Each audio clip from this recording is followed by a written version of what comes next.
Hello my dear student. आज हम लोग इस वीडियो में डिस्कस करेंगे सम कॉमन हार्ट डिजीज, यानी हार्ट के अंदर कुछ बीमारियां होती हैं। तो वो बीमारियां क्या हैं और उनका मतलब क्या होता है, किस प्रकार से वो बीमारियां जो होती हैं वो हार्ट को डैमेज करती हैं। तो उसी के बारे में हम लोग इस वीडियो में डिस्कस करेंगे। चलिए आइए देखते हैं कौन कौन से ऐसे डिजीज हैं।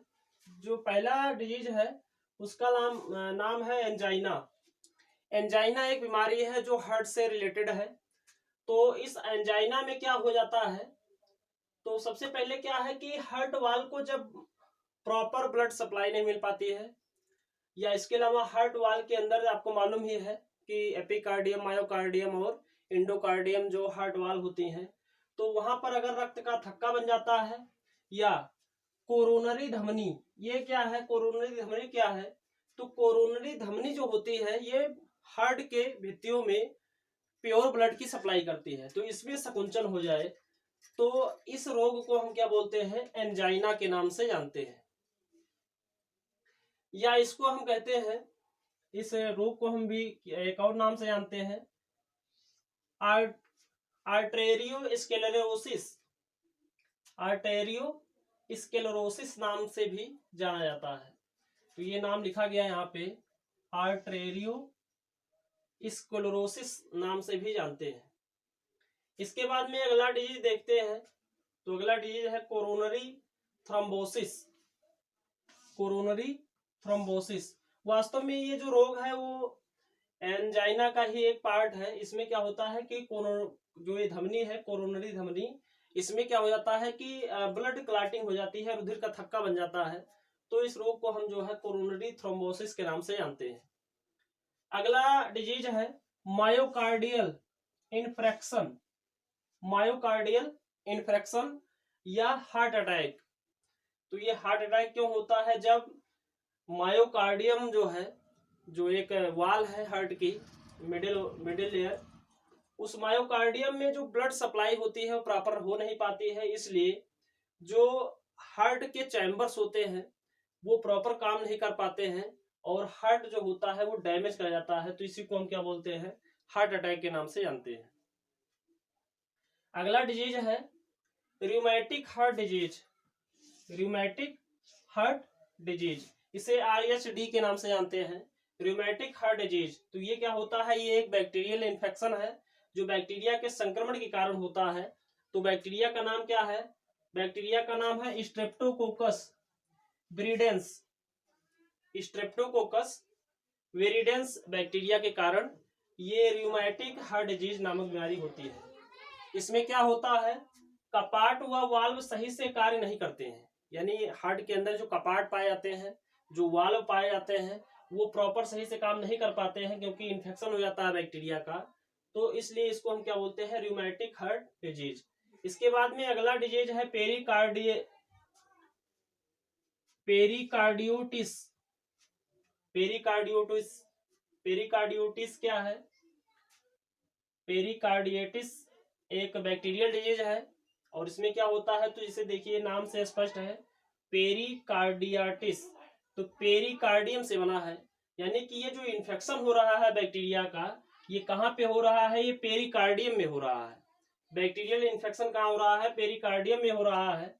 तो इसीलिए इस रोग को नाम दिया गया है पेरिकार्डियाटिस। और ये पेरिकार्डियम को क्या करता है, प्रभावित करता है।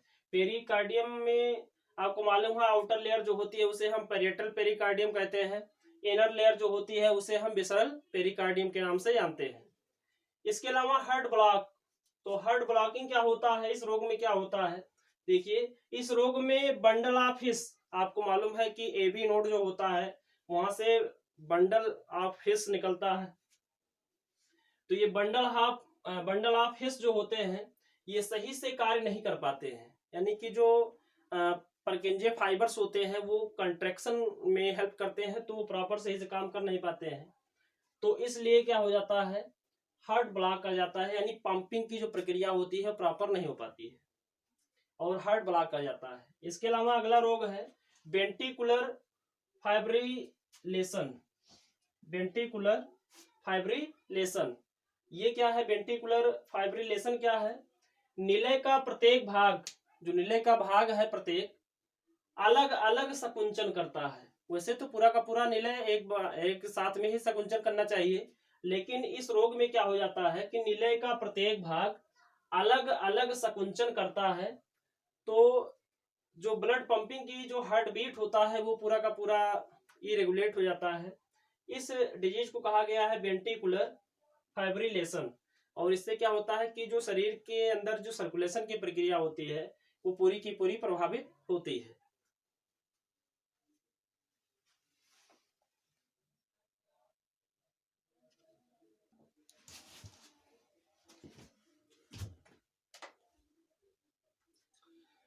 इसके बाद में हम बात करेंगे वाल्व्यूलर डिजीज। वाल्व्यूलर डिजीज यानी ये कपाट से संबंधित रोग है। तो वाल्व से संबंधित रोग है, वाल्व्यूलर डिजीज कहा गया है। इसमें क्या होता है कि कभी कभी हृदय में प्रेजेंट वाल्व ठीक से कार्य नहीं करते हैं। कभी कभी क्या होता है कि हार्ट के अंदर के जो वाल्व होते हैं किसी कारणवश डैमेज हो जाते हैं, तो सही से कार्य नहीं कर पाते हैं। तो इससे क्या होता है, ब्लड विपरीत दिशा में जाने लगता है। ब्लड कहाँ जाने लगेगा, विपरीत दिशा में जाने लगेगा, यानी कि नीलयों से अलिंदों की ओर जाने लगता है। तो इस डिजीज को हम क्या बोलते हैं, वाल्व्यूलर डिजीज। इसको ऑपरेशन के द्वारा ठीक किया जा सकता है। इसके बाद में कुछ और भी कंडीशन है, जैसे हाइपरटेंशन।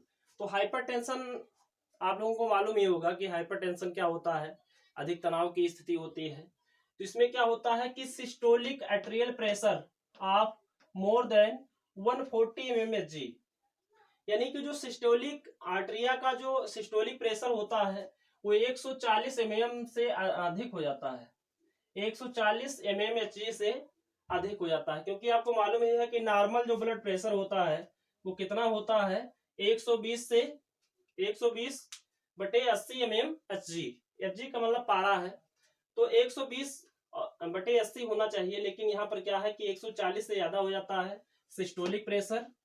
और डायस्टोलिक प्रेशर जो होता है वो 90 mm हो जाता है, 90 mmHg। तो जो सिस्टोल होना चाहिए वो कितना होना चाहिए, 120 mmHg। और डायस्टोल जो होना चाहिए वो कितना होना चाहिए, 80 mmHg। तो यहाँ पर दोनों का दोनों क्या है, ज्यादा है। 140 क्या है सिस्टोल और 90 क्या है mmHg डायस्टोलिक प्रेशर है। तो इसको हम कहते हैं हाइपरटेंशन कहते हैं। हाइपरटेंशन दो प्रकार का है, प्राइमरी हाइपरटेंशन है और एक सेकेंडरी हाइपरटेंशन। तो ये प्राइमरी हाइपरटेंशन और ये सेकेंडरी हाइपरटेंशन दो प्रकार का हाइपरटेंशन होता है। इसके अलावा एक देखिए यहाँ पर नोट दिया गया है 220/120 mmHg। ये क्या है, डेंजरस है, यानी कि इतना अगर ब्लड प्रेशर किसी का बढ़ जाता है तो उसकी मृत्यु संभव है। अब इसके बाद में दूसरा है हाइपोटेंशन। हाइपरटेंशन तो आप सुने होंगे, लेकिन हो सकता है इसको ना सुने हो। हाइपोटेंशन क्या होता है, तो हाइपोटेंशन में क्या है कि जो नॉर्मल ब्लड प्रेशर होता है वो उससे कम प्रेशर हो जाता है। और हाइपरटेंशन में क्या है कि नॉर्मल ब्लड प्रेशर जो है उससे ज्यादा हो जाता है।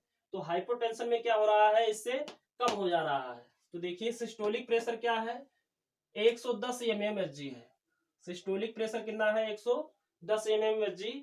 और डायस्टोलिक प्रेशर कितना है, 70 mmHg। कितना होना चाहिए, 80 होना चाहिए। और ये कितना होना चाहिए, 120। तो 10 यहाँ पे कम है, 10 यहाँ पे कम है, यानी कि नॉर्मल से ये क्या है, सिस्टोल डायस्टोल प्रेशर जो है कम है। तो इसको हम क्या बोलते हैं, हाइपोटेंशन कहते हैं। हाइपोटेंशन हो गया। इसके बाद में कुछ और पॉइंट देख लेते हैं, जैसे हार्ट साउंड। तो आपको बताया गया कि हार्ट साउंड आप स्टेथोस्कोप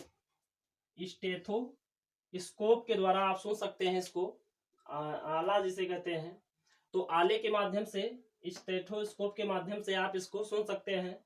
एक चीज और, इन्वेंटेड बाय लेनिक।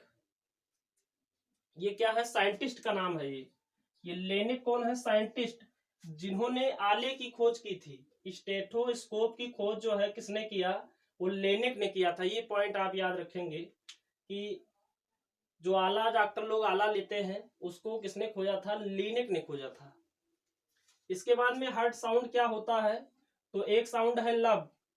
और लब के प्रोड्यूस होने की जो टाइमिंग है, जो अवधि है, वो कितना है, 0.15 सेकेंड। 0.15 सेकेंड, यानी 0.15 सेकेंड का जो साउंड प्रोड्यूस होता है वो क्या है, लब है। और ये कब होता है, वेंट्रिकुलर सिस्टोल के दौरान, वेंट्रिकुलर सिस्टोल के दौरान, यानी कि निलय में जब संकुंचन होता है तो ये ध्वनि उत्पन्न होती है। दूसरा है डब, लब डब। डब की जो टाइमिंग है वो 0.1 सेकेंड, 0.1 सेकेंड है। और ये कब उत्पन्न होता है, वेंट्रिकुलर डायस्टोल, वेंट्रिकुलर डायस्टोल, यानी जब निलय में अनुशीतलन होता है तो ये साउंड प्रोड्यूस होता है। इसके अलावा जो डिफेक्टिव हार्ट होता है, defective heart produce murmur, defective heart जो है वो मर्मर की आवाज उत्पन्न करता है। अगर उसको हम स्टेटोस्कोप के द्वारा सुनेंगे तो मर्मर की आवाज आती है। इसका मतलब यह है कि उस हार्ट का जो वाल्व है वो सही से काम नहीं कर रहा है। तो मर्मर का मतलब क्या है, मर्मर यानी कि मरिए। इसके बाद में ब्लड प्रेशर की बात कर लेते हैं। ब्लड प्रेशर क्या होता है, रुधिर दाब जिसे हम कहते हैं। तो हार्ट के द्वारा प्रेशर के साथ में धमनियों के अंदर जो ब्लड पंप किया जाता है, तो धमनी के अंदर एक प्रेशर के साथ ब्लड बहता है जिसको हम कहते हैं ब्लड प्रेशर कहते हैं। इसको मेजर किया जाता है, इसको बीपी कहते हैं शॉर्ट फॉर्म में। और जिसके द्वारा मेजर किया जाता है उसको हम क्या बोलते हैं, स्फाइग्मोमैनोमीटर, स्फाइग्मोमैनोमीटर। डॉक्टर के पास आप गए होंगे, देखे होंगे कि स्फाइग्मोमैनोमीटर होता है जिसके माध्यम से बीपी को मेजर किया जाता है। BP measure in radial artery. और कौन सी ऐसी धमनी है, कौन सी ऐसी आर्टरी है जिससे हम बीपी को मेजर करते हैं, तो ये हाथ में पाई जाती है इस प्रकार की धमनी, जिसको हम कहते हैं रेडियल आर्टरी के नाम से जानते हैं।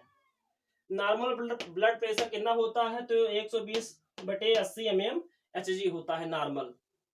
इसके अलावा जो ये ब्लड प्रेशर होता है वो दो है, एक सिस्टोलिक प्रेशर जिसको हम पंपिंग प्रेशर कहते हैं, कितना होता है 120 mm Hg। सिस्टोलिक प्रेशर या पंपिंग प्रेशर कितना है 120 mm Hg। और दूसरा क्या है, डायस्टोलिक प्रेशर है जिसको हम रेस्टिंग प्रेशर कहते हैं, ये कितना होता है 80 mm Hg होता है। तो ये जो ब्लड प्रेशर है वो उसका दो प्रेशर है, एक सिस्टोलिक प्रेशर यानी कि जो प्रकुंचन की प्रक्रिया होती है, और दूसरा जो दाब है अनुशीतलन दाब है जिसको हम रेस्टिंग प्रेशर कहते हैं, ये कितना होता है 80 mm Hg होता है। इससे ज्यादा हो जाएगा तो हाइपरटेंशन, इससे कम हो जाएगा तो हाइपोटेंशन। ओके।